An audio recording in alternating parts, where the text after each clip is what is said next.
Oops. Don't you hate hearing the truth? I've got a really good show for you today. It's a variety show. So let's get going. I want you to watch it all the way to the end. Oh, and please subscribe, okay? Let's go. I made you coffee. Want to share? Here you go. There's yours. Here's mine. Cheers. Coffee or tea. You know, do you like tea? Okay, so it's magic, okay? Now you have tea. So that's really cute of you, Dana, but yeah. And looking for a lonely man your age, looking for someone beautiful like you inside and out. Well, that's really sweet.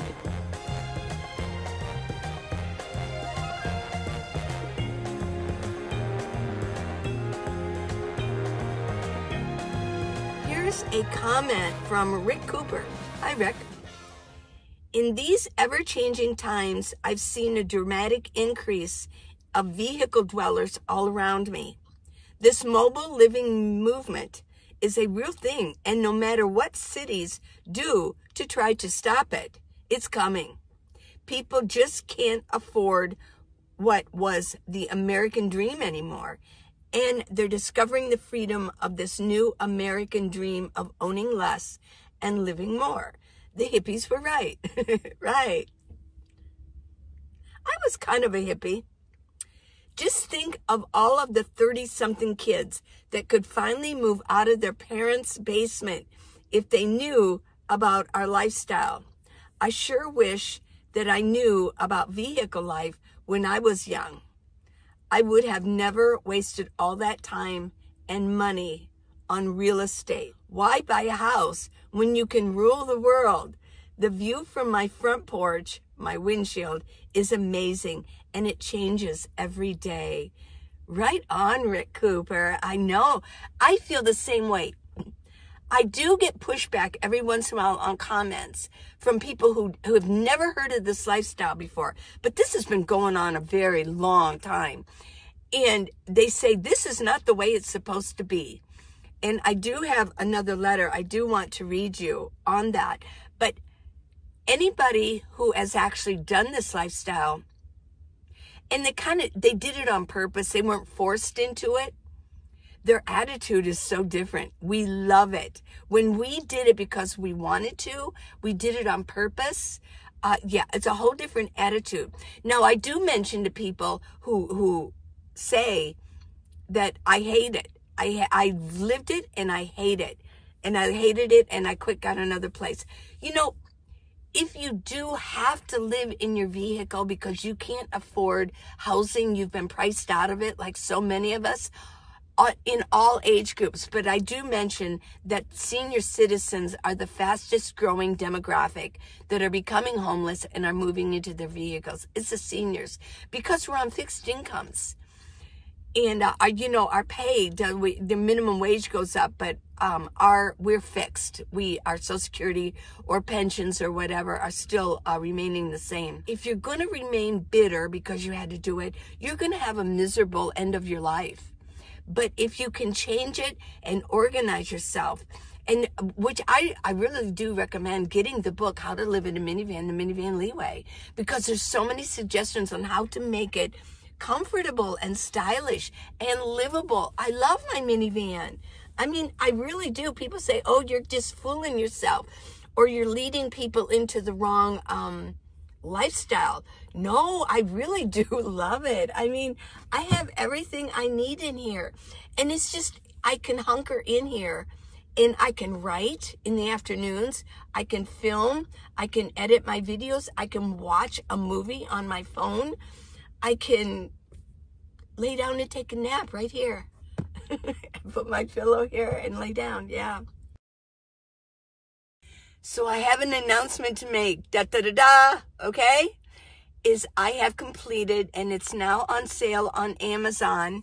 Just type in Minivan Lee, and my books will come up, everything will come up associated with moi. How to Live in a Minivan, the Minivan Leeway, the second edition. It's twice the size, and there's so much more information in it. It's all been updated. I do have a lot of links in there, and I also am using QR codes. The new How to Live in a Minivan, the Minivan Leeway, is from A to Z. Oh my goodness, and beyond. There's so many questions that you give me, and one of them is so often, how do I get my mail? How do I get an address if I'm living in a vehicle? It's all explained on there, and I do have other videos about that. It can get complicated. There's a lot to explain. And there's a really long chapter on pets, because a lot of you ask about pets. I've got a question, and I'm going to answer that for you. So, how to live in a minivan, the Minivan Leeway. Right on, okay? It's a groovy thing, isn't it? Far out. I have a letter here from Dana, and she says, and we're going to talk about this, so sad for everyone who has to live in a van or any RV. People should have a home and a yard. I know you say you like it, and I can see that you are making money and helping people. Well, I'm not making that much. A lot of people think YouTube pays so much. YouTube doesn't pay that much. You really have to be a big channel in order to make good money. But I hope you know this was not the plan for people who need a steady home and community. I pray you meet a man that loves you and will take care of you and take you into his home. So many lonely men your age looking for someone beautiful like you inside and out. Jesus is real. Oh yeah. Well, see, there's so much in this letter. This is going to be a long video, by the way. Watch it all the way through. I've got some good stuff coming. I want to show you a couple things too. Is that if you look throughout history, not everybody lived in a house. Not everybody lived in the sticks and bricks. You know, there have been nomadic people all through civilizations. Yeah, for eons. And I mean, I did do a video. I looked at the history of van life. I really do want to write a book on it because it is fascinating throughout our history on the nomad lifestyle. And ever since the early 1900s, when vehicles first showed up on you know, in the United States and throughout the globe, is there were a lot of people that had to move into their vehicles right after the Great Depression that hit in 29, the crash. And after that, I mean, there are articles. I found one from the Chicago Tribune that there's an article about people who were living in their cars, in their trucks. They were Model A's, and what they did, Model A trucks, and what they did was they fashioned it with wood, you know, to kind of build it in so that their family could live in there. I don't think they lived inside of their vehicle all, you know, 24/7, but it was their home base where they could store things. I'm sure what they did was they slept outside. And if it was in the winter, I'm sure they drove south. But yeah, there's all kinds of stories about people living in their vehicles. Now, I will mention, what about the covered wagons, right? I mean, yes, they did end up building a cabin for themselves, but they came all across the country and they survived in their covered wagons. So it's history throughout the world. We cannot be so short-sighted that we only think about the way the world was right now, you know? I mean, there's a lot of history behind us, right? And I mean, Jesus, he walked. He didn't have a house. There's so much in scripture, and there's so much in literature where people were outside. What about the American Indians? They had tents that they lived in. They didn't make solid places. So you mentioned everyone needs a home and a community and a house with a yard. I can be outside. Oh my gosh. I am outside. Now, I can't build a garden. I mean, I understand that. You know, I can't say, you know, a lot of people want to get chickens now because the egg prices, you know, they want to have chickens and they want to get back to where they can grow their own food. So I can't do that. I do understand that. But as far as having a yard, I hang out during the day in parks. You know, I have nature around me and I can see a lot more people. I'm not relegated just to a little yard, my own yard. I look out my window and I see the same scenery all the time. Not everybody wants to live that way. And you mentioned that everybody should. No, they shouldn't. Everybody should live the way they want to. That's the way they should do it. So you mentioned about money and helping people. Well, yeah, but like I mentioned, I mean, I don't make a lot of money off of the YouTube channel. I do it because I love to do it. And down the road, it will increase. The more that you share my videos and you subscribe. Yeah, I mean, it will grow. I've been doing it for 5 years and it's growing. growing. Yeah, so, and then I write books, and that really helps. There's a little extra spending money. So go to minivanlee.com on Amazon and look at my books. I've got 2 thrillers that are revolved around van life. I've got 2 books that are in, it's called Living the Good Life series, and one's about decluttering and organizing your life, and the other one is A Simple Christian Life. And then, of course, I've got my memoir, 8 years living in my minivan, Van Life Chronicles, and I've got How to Live in a Minivan, the Minivan Leeway, which involves SUVs and sedans and ProMasters, things like that. Yeah. Then you say, okay, I love this one. Dana. I pray you meet a man that loves you and will take care of you and take you into his home. Nah. Yeah, right. I was single. Let me itch my ear here. I was single for, my husband was killed in a car crash years ago. And so I didn't even date for 25 years. Then I opened my heart up again, about 4 years ago, and it lasted 3 years. We were travel partners, and it lasted 3 years, but then that didn't work out. Yeah, I didn't want the breakup, but he did. So, okay, didn't work out. What can I say? Someone actually said, well, what about commitment? You didn't commit. Hey, I was committed, but, I wasn't the one that wanted the breakup. It was him. So I think he wanted to go do his own thing. So, yeah. Cheers to non-committance. Okay. But here's what I found. Okay, this is not gonna be popular, and you might actually say, what in the world are you talking about? I love guys. I really do. I get along so well with guys because I was in construction for 10 years. I worked for an architect, and so I was an assistant project manager. And so I worked with guys. Guys are in the trades, and I learned I love working with guys. They're so different. They don't if you get angry, if you both have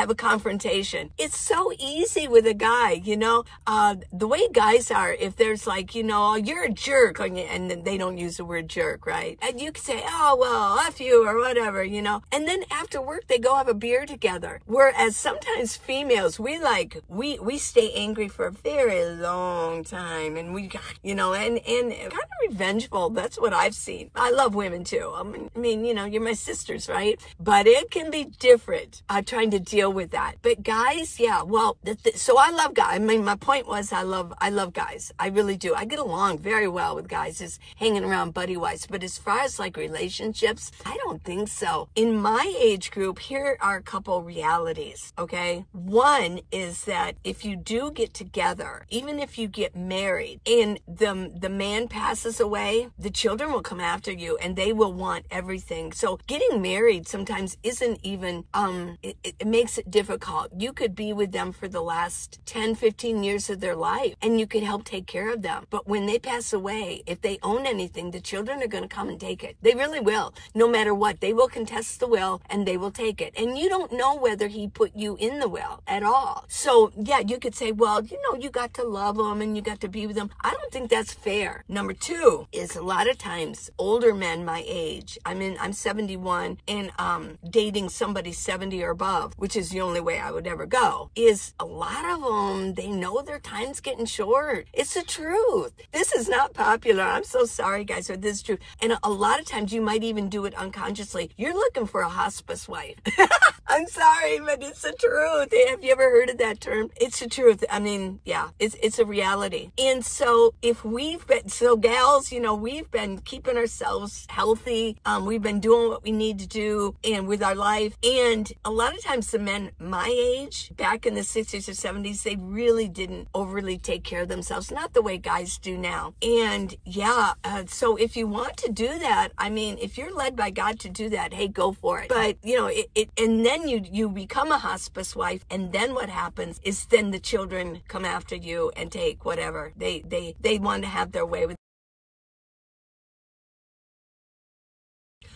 Okay, this is from Tony San. Oh, hi.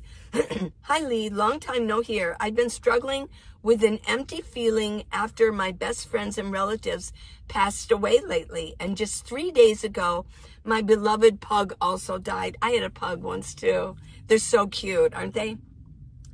I just feel that my world is getting smaller and more deserted. You know, senior citizens go through that. We really do. How do you cope with loneliness and sadness? Well, loneliness, you know, the loneliest I've ever felt in the past 35 years was when I was with my travel partner. And here's why, because I wanted to be with him so much. But we had separate vans. And I think sometimes when you're with people and you don't feel like you're getting good attention or good, somebody's really paying attention to you, because that's my love language, is somebody spending time with me, a good quality time. And if that doesn't happen, I feel lonely. But when I've been just solo and I'm not dating, I never feel lonely. I'm alone, but not lonely.